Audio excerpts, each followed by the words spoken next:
Imagine this. You sit in a crowded room surrounded by laughter, conversations, and familiar faces, yet you feel completely invisible.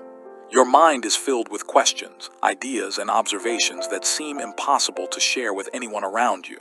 The strange paradox is that the deeper you think, the more disconnected you may feel. Why does understanding the world sometimes create distance from it? Why do those who see more often feel alone? The answer lies deeper than intelligence itself. The hidden problem is not intelligence itself, but the way deeper awareness changes your relationship with the world. As your mind becomes more analytical, you begin noticing contradictions, hidden motives, and uncomfortable truths that others may overlook. Carl Jung described how individuals who seek self-understanding often walk a path of separation, because confronting the unconscious creates distance from collective illusions. Friedrich Nietzsche understood this loneliness as the cost of seeing beyond ordinary beliefs. He suggested that those who question the values of society often find themselves standing apart from the crowd. Schopenhauer also observed that people with rich inner worlds often require less external stimulation, making solitude feel more natural than constant social approval. Yet modern society often rewards conformity over contemplation. Aldous Huxley warned of a world where endless entertainment could prevent people from thinking deeply. When your mind searches for meaning in a culture built around distraction, you may feel like a stranger among those who are comfortable with the surface. This creates a painful conflict, the desire to connect with others while feeling unable to ignore what you have discovered. The consequences of this hidden isolation can quietly reshape the way you see yourself and others. You may begin withdrawing, not because you dislike people, but because superficial conversations feel emotionally exhausting. The brain naturally seeks patterns and meaning, but excessive analysis can create a loop of overthinking, comparison, and emotional distance. Society reinforces this trap by rewarding popularity, simplicity, and belonging, often making deep thinkers question whether something is wrong with them.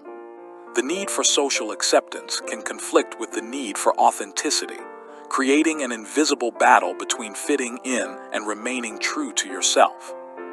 But beneath this loneliness lies a forgotten truth, one that can transform isolation from a weakness into a source of power. The rebellion begins when you stop seeing solitude as a punishment and start recognizing it as a place of transformation. The greatest thinkers in history often embraced periods of isolation, not because they hated humanity, but because they needed silence to discover what was hidden beneath the noise. Instead of seeking constant validation, you can learn to build a relationship with your own mind.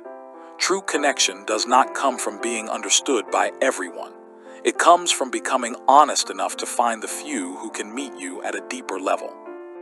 The shift is simple but radical. Stop shrinking your thoughts to make others comfortable. Your depth is not a flaw, it is a doorway.